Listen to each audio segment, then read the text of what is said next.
My name is Anthony James Delpopolo, Sr. I'm a member of the Secular Franciscan Order, which is a third order of St. Francis. I'm also a minister of a Secular Franciscan Order, which is in Herndon, Virginia.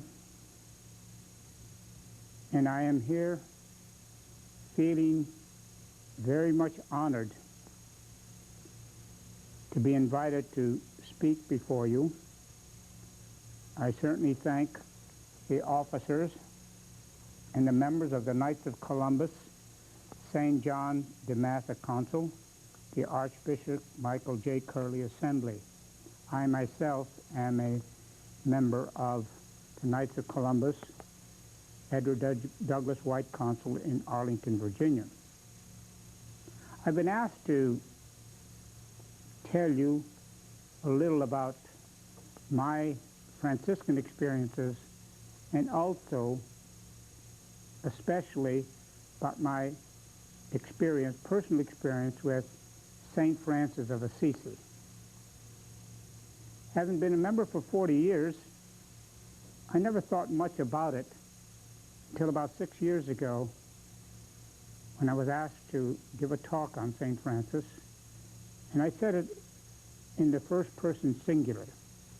And so that inspired me to continue my studies, and after a period of 6 years, I was able to get to the publication of my volume on St. Francis called Francis, Saint of Assisi and the World.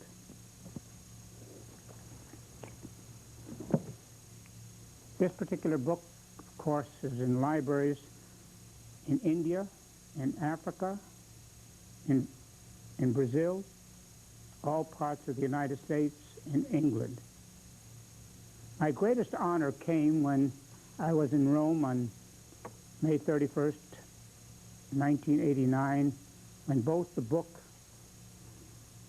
and myself were blessed by Pope John Paul II. I cried during that experience and never really remembered exactly what happened. But since then, I've given talks and lectures on St. Francis. So I'd like to bring to you, television audience, the story of St. Francis of Assisi as I wrote it and as I felt it. It was one night about 6 years ago when I was at my prayers. Suddenly, a light shone in the room,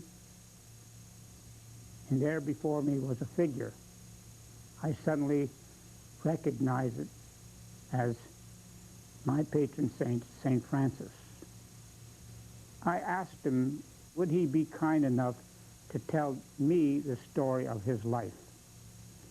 So he sat down, and I sat down, and this is pretty much what the story was like, as told by St. Francis.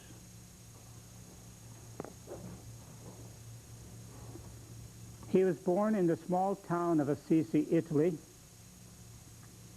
His parents, Pietro di Bernardoni and Donna Pica,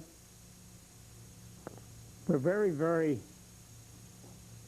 busy people. The father was a cloth merchant, and of course the mother took care of the shop as the father went out in different parts of Europe to purchase cloth and jewels and silks and so forth.